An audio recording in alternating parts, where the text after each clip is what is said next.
depression, nakakapagpalungkot. Kasi kung talaga mabait ka, tapos nagalit ka, ang kasunod doon, nalulungkot ka naman, bakit ka nagalit? Ngayon, kung hindi ka nalulungkot dahil nagalit ka, mas dapat ka malungkot. Dahil ibig sabihin, hindi ka mabait. Kasi kung talaga ang puso mo nasa Panginoon, pag nagagalit ka, lalo na kapag bitaw ka ng masakit na salita, parang piniping papel yung puso mo, nakaka-grieve when you do something wrong because of anger. Anger is bad for the body. Bumibilis ang palpitation ng puso, ang tibok ng dibdib, ang ating pulso.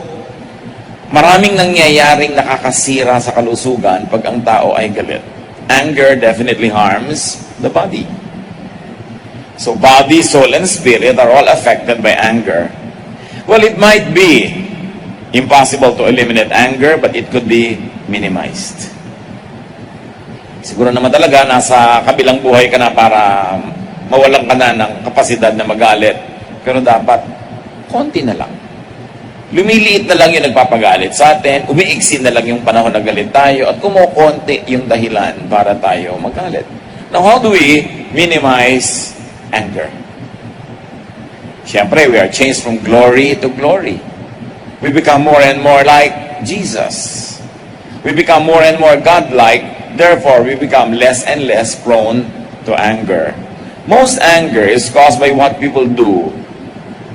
Yung sinasabing offense by commission, what they commit, what they do to us, what they do around us or in our presence can make us angry.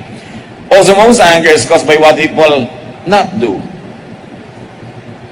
Yun usually yung kinakagalit mo, yung mga ginagawa ng tao. Pero yung hindi nila ginagawa, na sa tingin mo dapat nilang gawin, yun naman yung ipinagtatampo, pinaghihinanakit, dadrama. So, dalawang bagay yan. May ginawa na hindi mo gusto o may gustong mo pero hindi niya ginawa. Ang nagiging bunga, iba't ibang level ng galit. So, how do you minimize anger? Don't make it personal. When people do or not do things, huwag personalin ang offenses committed by people. Most of the time, it's really not you. It's them. Bakit ba siya nakasigaw? Hindi dahil dapat kang sigawan, madalas yun, kundi yung mood niya, hindi maganda. Baka may nararamdaman siyang hindi mabuti, meron siyang fears, stressed siya. Most of the time, it's really the other person. Pag lang pinersonal mo, tsaka ka lagi nagagalit. Hindi ka napansin, galit ka na. Yan naman pala, hindi ka lang nakita. O may inaalala, o may iniisip siya. Their needs, their frame of mind, their agenda, dictate people's actions. Not always a reaction to you. Kuminsan, sobra tayong self-centered. We think the whole universe revolves around us. The people do or not do things because of us. Well, sometimes that's true, but seldom. Most of the time, with or without you, that person will be like that. People's own survival, comfort, and well-being will be their priority, not yours. The sooner you accept that reality, the less you'll become angry. Yung feelings nila ang mahalaga sa kanila, hindi yung feelings mo. At madalas naman, kung aaminin din natin, di ba, yung feelings din natin ang una natin pinapahalagahan kaysa feelings ng iba. Kaya dinidikta natin how others should behave because we want to please our standards more than theirs. We dominate people. We manipulate people so that our feelings, our beliefs, our values will prevail over theirs. Ang nangyayari nga lang, dahil merong hierarchy of positions and power, yung mas may position and power, siyang nakakapanaig. Oh, but only at the workplace or where he or she is powerful. But in another private space, the person is probably oppressed will now be the oppressor. Kaya kumisan yung mga maliliit na kawani sa opisina na binabatok-batokan ng amo nila, pag uwi nila, yung asawa naman nila at mga anak, binabatok-batokan nila, sila naman yung amo. Kanya-kanya lang lugar ng teritoryo kung saan ikaw ang makapangyarihan. But it's really very true of human behavior. Kahit sila ay iyong kapatid, o asawa, o anak, o kaibigan, o nanay mo pa, human nature will make them prioritize their feelings over yours. Tingnan ninyo itong nanay na yan, dalawang nanay na ito, sa kanilang Hunger Games. 2 Kings 6, 26 to 29. One day, as the king of Israel was walking along the top of the city wall, a woman shouted to him, "Please, your majesty, help me." "Let the Lord help you," the king said. "Do you think I have grain or wine to give you?" Kasi merong famine, merong sobrang taggutom. Then he asked, "What's the matter anyway?" The woman answered, "Another woman and I were so hungry that we agreed to eat our sons." May echo. Hindi nila kakainin ng kabayo ang baka, ang mga anak nila. She said, "If we ate my son one day, we could eat hers the next day. So yesterday, we cooked my son and ate him. But today, when I went to her house to eat her son, she had hidden him." Kita nyo, extreme hunger has made mothers who are life givers as cannibals, eating their own sons. I don't know how you will teach this at Sunday school. Talagang hindi ko yata malaman kung paano ituturo ito. Pero ang point, kinain nila yung anak nila. Bakit? Nung nagugutom na sila, na ikamamatay na ng katawan nila yung gutom, ang umandar, survival instincts. Tingnan ninyo, nung nabusog na yung isang nanay, kinabukasan tumino, itinago na yung anak niya. Kasi tumino na eh. Gutom lang pala. At talaga, maraming tao nababaliw pag gutom. Kaya pagka sa mga restaurant, yung talagang gutom na yung customer, bilisan mo service, talagang baka sabukayin ka niya pag matagal. Pero pag nabusog na siya, sabi niya, "Sorry kanina iha ha, nabigla lang ako."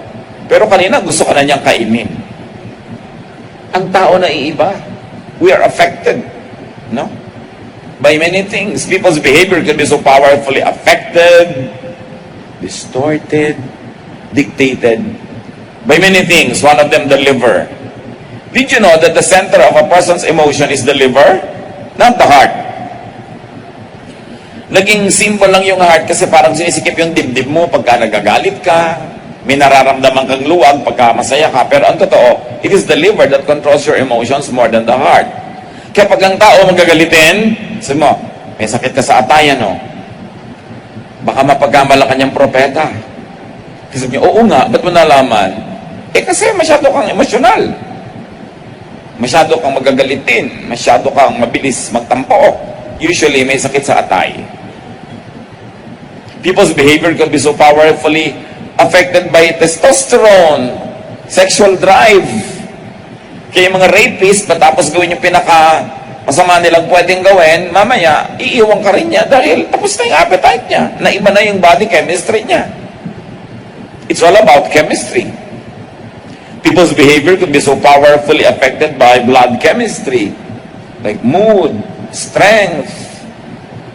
Pag marami siyang adrenaline, kaya niya magbuhat ng refrigerator mag-isa, lalo may sunog. Pero subukan mo, on a fair day, 3 tao hirap.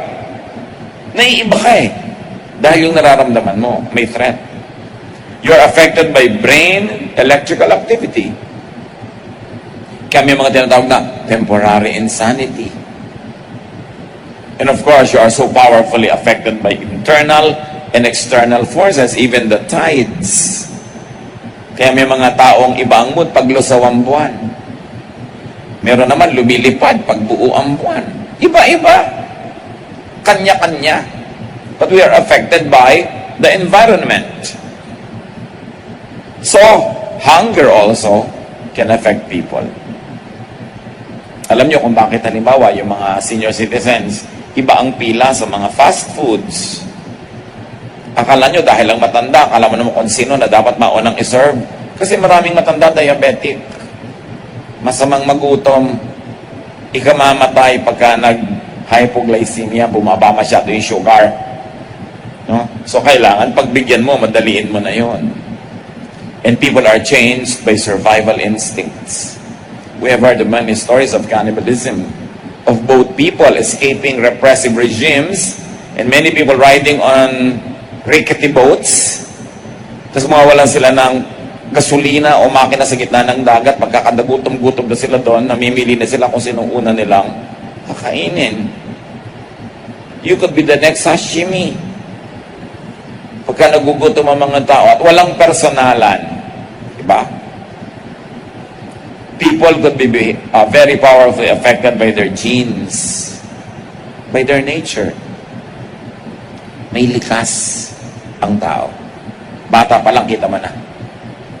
Ang mabuti lamang, pag kumikilala sa Panginoon at nagsasubmit sa power ng Panginoon, nababawas-bawasan, umaamo-amo. Pero subukan mong sobrang kantiin ang pride, ang dignity, ang emosyon, lalabas din yung nature. Sasabi mo, ganyan ba Kristiyano? Eh, ginalit mo ako eh. Ganun. Kasi mabait lagi pag hindi galit. Subukan mo galitin si sister. Psalm 103, verses 13 to 14, God knows we are made of dust. Alam yun ang Diyos. Alam niyo kung bakit mapagpatawad ang Diyos? Because He knows how we are made.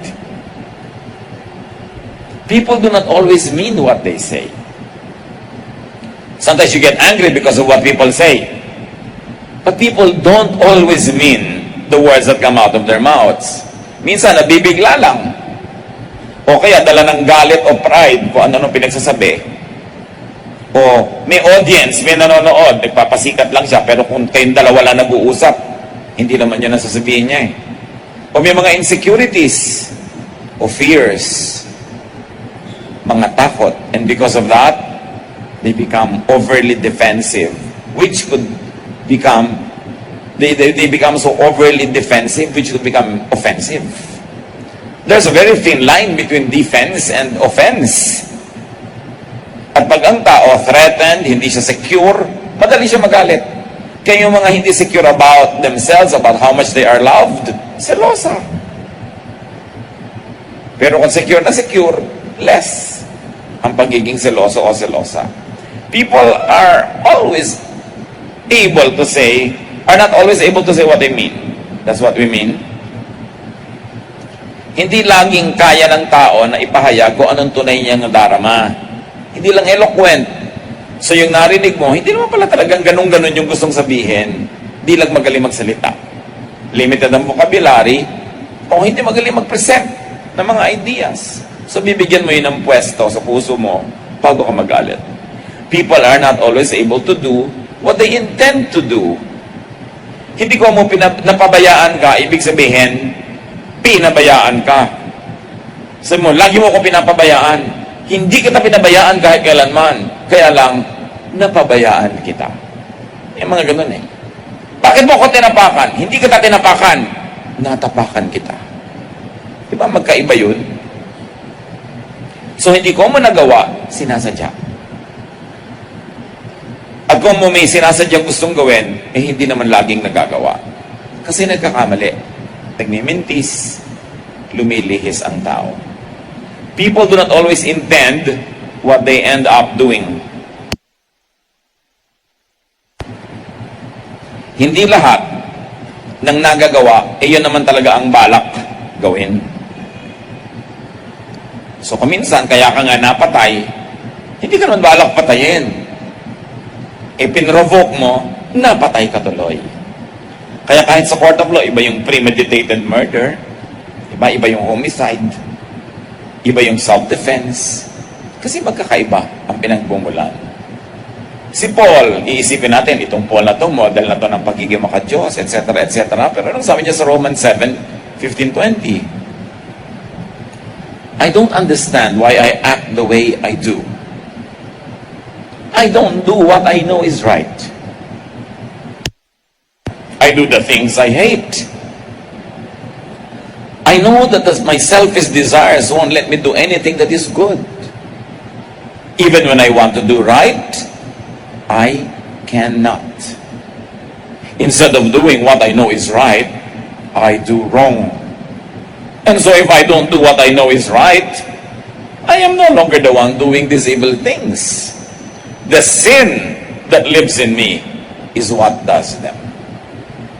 In the explanation ni Paul. Kasi alam ko yung tama, alam ko yung mali. Gusto kong gawin yung tama, pero ang nagagawa ko pa rin ay mali. So, ibig sabihin, merong maling nakatira sa akin at paminsan-minsan, o madalas pa nga, yun ang nakakapanaig. Kaya ang mahalaga sa atin, mahalin natin yung tamang nakatira doon sa tao at ang kamuhian lang natin yung maling nakatira sa kanya, pero hindi siya. That's why Jesus loves the sinner while He hates sin. Kaya napag-ihiwalay. Kapag may taong bumibigo sa'yo, gumagalit sa'yo, ihiwalay mo yung mali niyang ginagawa doon sa kanyang tama at makadiyos sa pagkatao na napapanaigan kong minsan nung evil nature, nung sinful nature. Pag napaghiwalay mo yon, dadali sa'yo na huwag masyado magalit.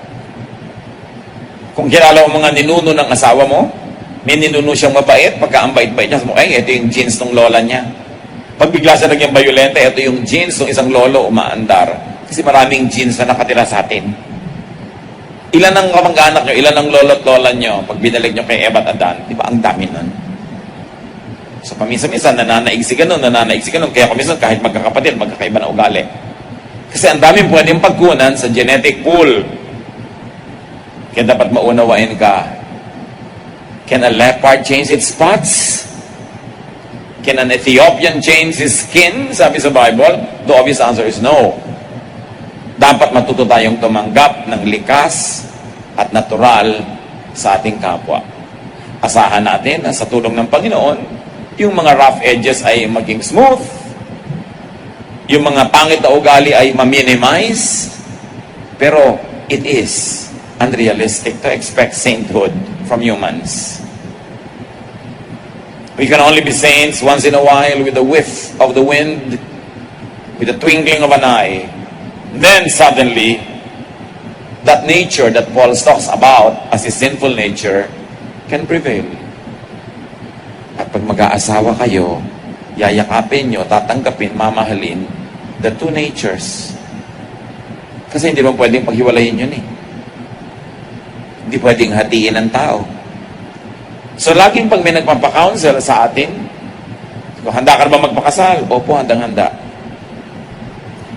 Nakita mo na ba ang kagandahang loob niya? Opo, kaya nga love ko siya. Nakita mo na ba yung pangit na ugali niyan? Nakita mo na ba kung paano yung magalit? Nakita mo na ba kung paano mag-behave pag gutom na gutom? O feeling niya na agrabyado siya? Nakita mo na ba ang pinakamasagong ugali niyan? Parang hindi pa po. Hindi ka pa handa magpakasal. Kabiyak lang niya yung papakasalan mo, yung maganda mo nakita. Yung pangit. Kasama yon. Pero 3 years na po kaming mag-BF, hindi ko po nakita yon. Baka 7 years bago lumabas. Malay mo. Kaya yung mga iba, down the road, doon nawawala ng gana eh. Kasi doon palang lumabas. Yung iba naman, down the road, doon palang ginanahan sobra dahil doon lumabas yung maganda ugali. Pero pag magpapakasal ka sa tao, buong-buo mo tatanggapin. Kung hindi ka willing, huwag kang magpakasal. So how do you minimize anger? Don't expect too much from people. People are people. People are human. They are folded and hung. They are fossils. Ang mga tao para mga brands. From the beginning, early on, as soon as possible, accept the human nature is corrupted. That it is selfish and could be unkind. Alam niyo, sa mga nagmamahala, ang pinaka-rude awakening ay yung ma-realize mong unkind sa'yo yung minahal mo. Pero mangyayari at mangyayari. Kasi hindi ka naman nagpakasal sa anghel eh. Nagpakasal ka sa tao.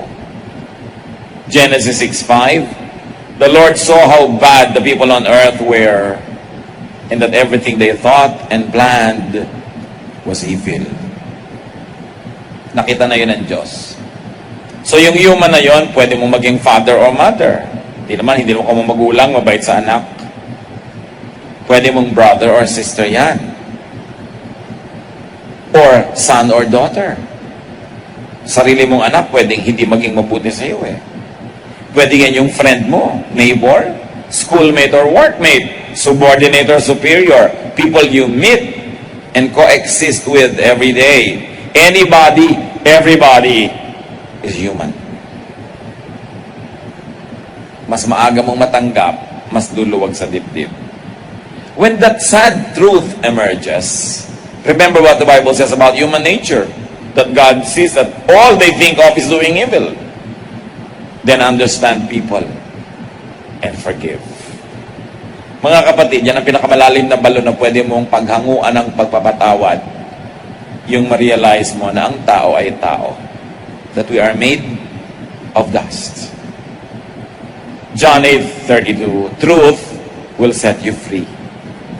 And when you have a truthful grasp of the human nature, you will be free from too much expectation. Therefore, you will be free from too much frustration, and you will be free from too much capacity to be angry. Magiging maunawain ka. Truth sets free.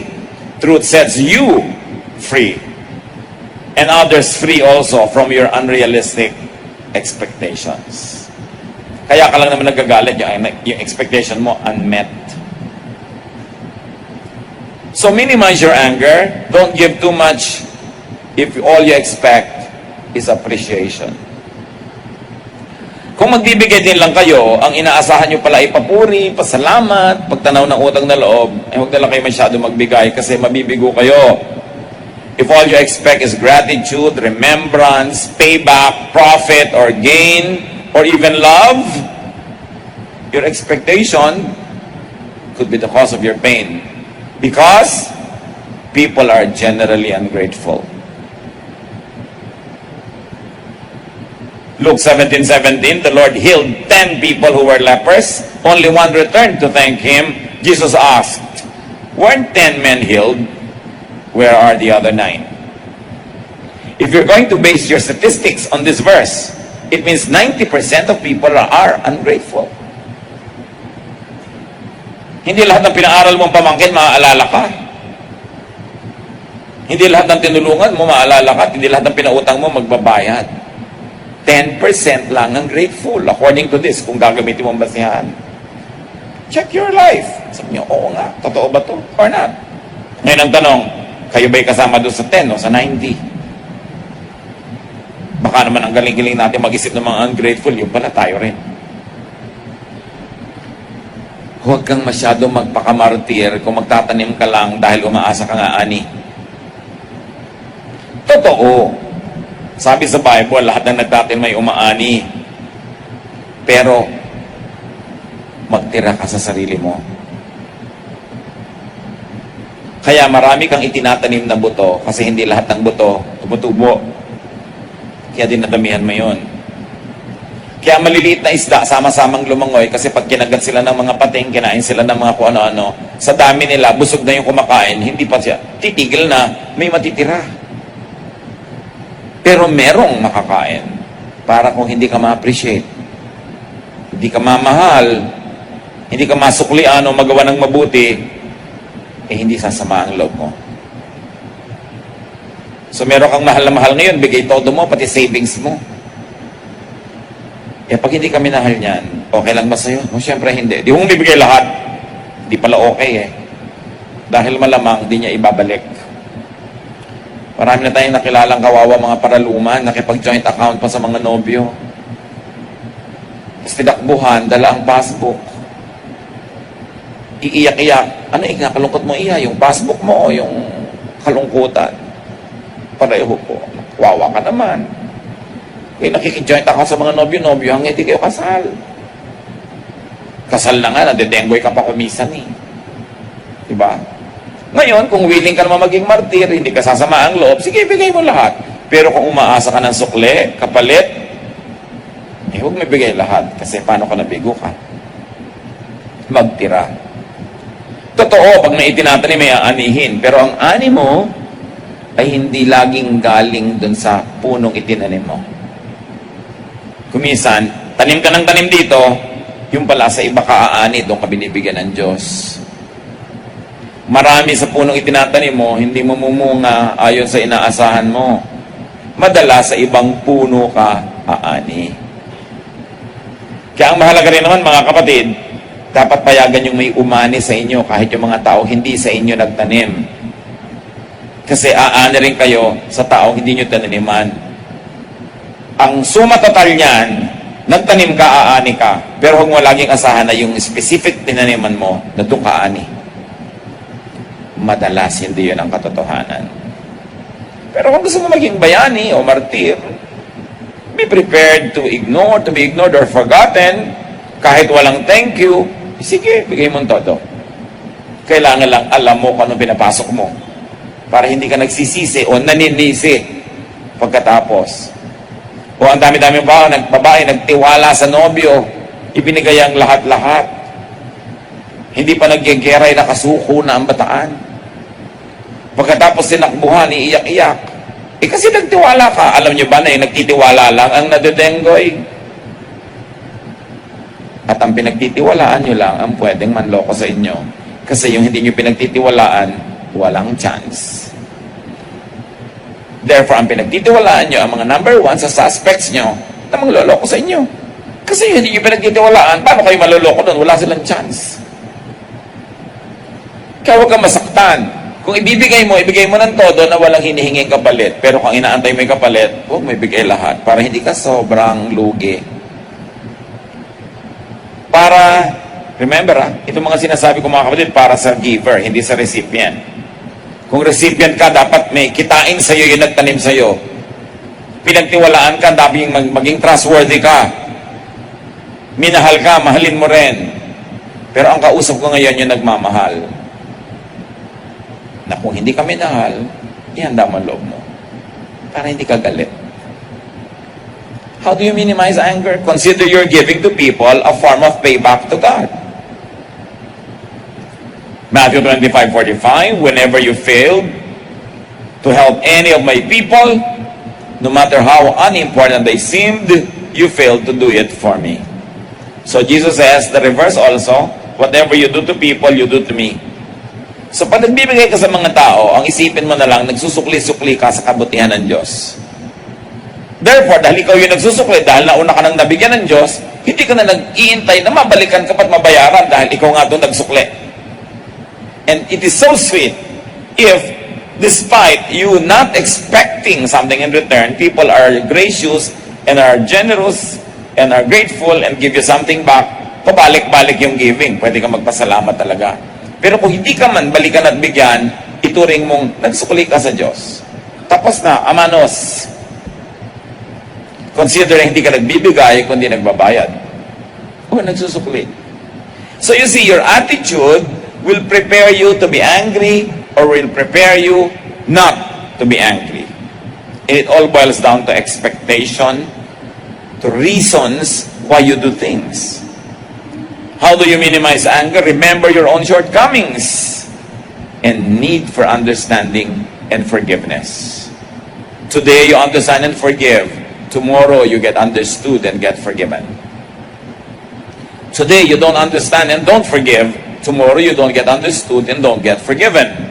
Matthew 6:14-15, sabi ng Panginoong Jesus, if you forgive others for the wrongs they do to you, your Father in heaven will forgive you.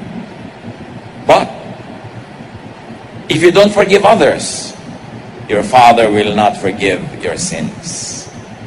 So, pag may pinatawad kang tao, either nagbayad ka na sa pagpapatawad sa iyo ng Diyos, o meron ka advance payment para mapatawad ka sa panahon na ikaw naman ang mangangailangan ng patawad. So, ang sarap ng patawad ka ng patawad dahil meron ka ngayong advances. Ikaw yung nag-advance. Kung kailanganin mo ng patawad, ayun na. Kasi may deposit ka, di may withdrawal. Wala kang deposit, paano ka mag-withdraw? So magpatawad. Magpatawad ka dahil ikay mabait at maka-Diyos, at kung hindi naman, magpatawad ka dahil lang matalino ka at marunong ka mag-compute. Dahil alam mo na ikaw din mangangailangan ng patawad. Don't burn the bridge over which you too must pass. So don't get angry. Or if you must, at least don't get very angry. And if you would get very angry, at least don't get very angry for long. Anger is bad for you and for others. James 1:20, if you are angry, you cannot do any of the good things that God wants done. May sagabal, hindi ka makakagawa ng mga ipinagagawa sa iyo ng Diyos pag galit ka. Sagabal yan. So do not be angry for long. Entertain it, you're human, nagalit ka pero palipasin mo. At alam nyo, napapansin nyo ba mga kapatid, yung mabilis magalit, ang bilis ding makalimot ng galit. Yung expressive, yung sumasabog, may mga sikaw-sikaw pa dyan, mamaya yun yung inaabutan ka na ng halo-halo. Pero ang delikado, ang mapikumikibo. Yung naghihinanakit ng tahimik, nag-iipon. Sipin mo, mag-iipon ka ng lason sa puso mo because anger, each anger is like a drop of acid. And where do you keep it? In your heart. So, sinong unang casualty ng anger mong itinatago, kinikimkim, sinasarili? Ikaw. Biruin mo, meron kang sama ng loob. Nasaan yung sama? Nasa loob. Lugi ka. Physical nga na sama ng loob, inilalabas agad eh. Di ba? Kasi mahirap na may sama ng loob. E paano kung emosyonal, spiritual? It eats you up. It consumes you. It distorts your reason. It makes you bad. Kung hindi man sa behavior, bad mag-isip. So, sino ang mas mababutihin pa magalit? Yung sumasabog na lang, kesa yung ngingiti-ngiti, tatahitahimik. They are like innocent flower, but they are the serpent under the flower.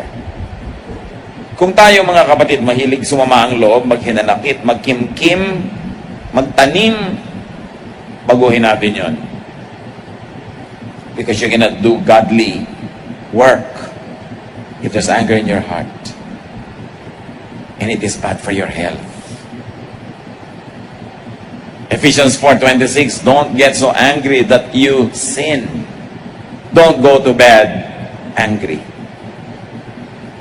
Kung kailangan nyo i-visualize, maglagay ng maliit na trash bin, na trash bag, at trash can sa tabi ng kama nyo. Pag mahiga na kayo nyo, lahat ng anger ko, lagay nyo doon.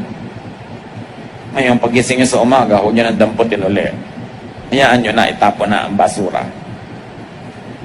Masamang natutulog na masama loob, binabangungot. Kung namatay ka, nakasimangot ka, kasi masama ang loob mo. Huwag kayo magtanim ng sama ng loob. Maraming ka dun matatampuhin. Kala mo ang bait-bait, yung pala may galit sa puso. Yun ang hypocrisy. Dapat alisin. Sa ikabubuti natin, ikabubuti ng ating kapwa, at sa ikagaganda ng relasyon natin sa Diyos. Panginoong Diyos, turuan niyo po kami na suriin ang aming mga galit. Na kung magagalit kami, dahil hindi maiwasan, huwag na magtagal. At matuto rin kaming mag-restore ng mga relationships. Higit dyan, Panginoon, turuan niyo kaming huwag manggalit ng kapwa. Huwag maging katisuran na kami ang dahilan kaya sila nagagalit.